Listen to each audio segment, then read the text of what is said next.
зураг 1338-д харуулсан RLC хэлхэнд хэмжигдсэн V1 хүчтлийг V2 хүчтэлд харьцуулсан харьцаа ямар байх вэ гэж асууж байна. За V1-ийг хэрхэн яаж болж болох вэ? V1-ийг олохдоо бүгдээрээ гүйж байгаа effective за тэр утгыг юугаар үржүүлж өгөх вэ? Энэ хоёрын нийлбэр импеданс гэж бодож. За харин энэ дээр юу болох вэ гэвэл энэ effective-ийг импеданс 2-оор үржүүл. Импеданс 1 нь идэвхтэй болон багтаамжит эсрэг нийлбэр харагдаад байна.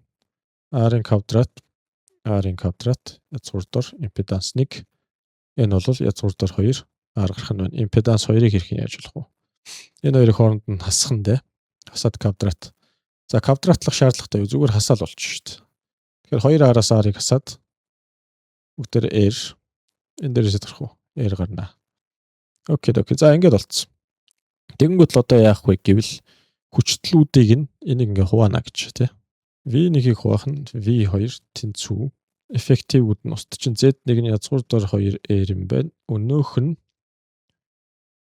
тэнцүү R. Энэ хоёр ингээ устаад, энэ хоёр ингээ устаад язгуурдор 2 гардаг байх нэ.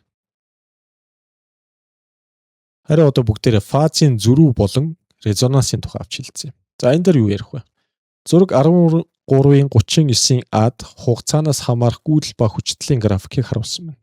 Энд гэсэн үг энэ дор. Гүйдэл ба хүчтэл хоорондын зөрүүтэй байдлыг фазын зөрүүг нь өнцгөрөө зөрч нэг нь төрүүлж нөгөөх нь хоцорч явдаг. Энэ үзэгдлийг бид нар юу гэж хэлдэг вэ? Фазын зөрүү. За та бүхэн энэ дээрээс харж байгаа болвол хугацааны тодорхой агшин энэ маань энд байхад энэнийх нь график нь тэр дээр байгаад байна тий. Ямар нэгэн байдлаар давхцахгүй байна. Энэ давхцал ямар өнцгөр зөрөөд байгаа юм бэ? Тэрийг илэрхийлэх энэ хэмжигдэхүүнийг бид нар фазын зөрүү гэдэг. Гүйдэл хүчтлээс төрүүлнэ гэж байна. Энэ 13-39 А дээр. Энэ дээр бол гүйдэл маань хүчтлээс төрүүлээд байгаа юм байна. Энд яасан? Энд бол хүчтэл гүйдлээс төрүүлээд байгаа юм байна. Энд яасан? Резонанс буюу энэ хоёр маань давхцсан байна. За фазын зөрүүнд тэг болсон байна гэд хэлчихэд буруудахгүй.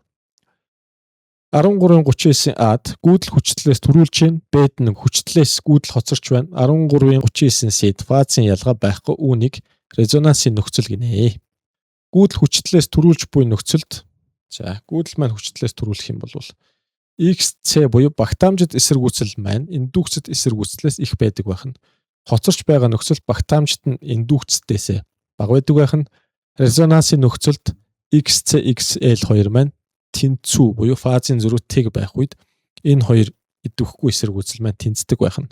Ингээ резонансын давтамжийг хэрхэн яаж олдог вэ гэхээр бүгдээрээ нэгийг хуваах нь 2P язгуурдор LC гэж болдог. Ингэж болдог гэсэн үг. Энийг арай нэг өөрөөр бичвэл 2P язгуурдор LC гэж олноо.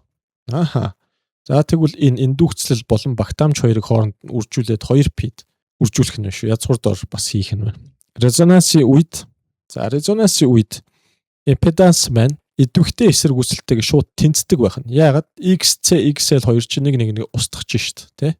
Нэг нь дээшгээ зурагтан нөгөөх нь доошоо зурагтан. Энийг яриад байна би. Энэ вектор графикаас энэ R байсан, энэ маань X, L байсан, энэ маань X, C байсан дашрамт хэлэхэд.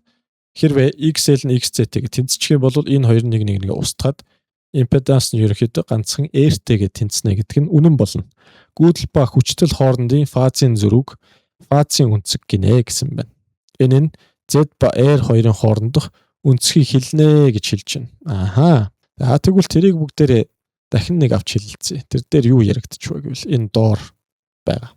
Фазын зөрүүний үнцгийг бүгдээрээ энэ график дээрээс олдог байна. За мэдээж идэвхтэй эсрэгүүцлээ бүгдээрээ хэвтэй чиглэл зурдгаа гэж би хэлсэн. Дээшгээ хэнийг зурх уу? Дээшгээ бид нар XL-ийг зурдаг гэж хэлсэн. Доошогоо XC-г зурдаг. Яагаад? Үнцэг давтамжтай урвуу хамааралтай учраас. За энэ хоёрыг хасахад энд гарч ирсэн вектор гарч ирнэ. Аль вектор вэ гэхээр энэ нэг вектор гарч ирнэ. За тэгээд XL-ээс хасах нь XC гэдэг вектор нь тэр юм байна. Энэ R вектор юм байна. Ингээд Z буюу импеданс. Тэгээд энэ хоёрын хоорондын энэ үнцэг φ. Энэ үнцгийг бүгдээр юу гэж хэлэх нь вэ? Фазын зөрүү буюу фазын үнцэг гэж хэлдэг байна.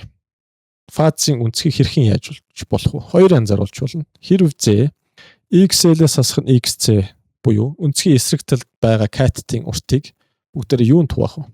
Насан талын катет хуваах юм бол тэр маань тухайн үнцгийн танксыг бидэрт өгдөг. Ингэж фазын үнцгийг олж болно. Эсвэл косинусаар олж болно. Яаж олж болох вэ? Идэвхтэй эсрэг үслийг импеданс туваавал тэр маань косинус фи болдгоо. Үнцгийн алсан тал учраас.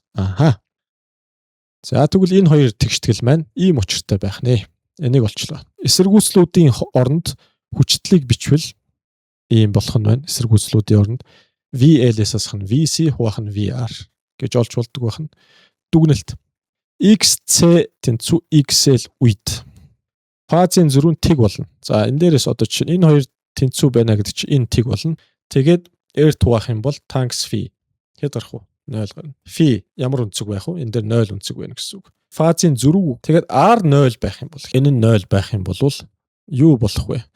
XC 0 үед P 90 градус гүйдэл 90 градусаар хоцорно. R-ыг байгаад XL-ийг үед фи хасах 90 градус буюу гүйдэл 90 градусаар төрүүлэх нь байна гэсэн санааг энд илэрхийлэх нэ. Видеого зогсоож байгаа дахин энэ тайлбарыг үзээрэй та бүхэн маань.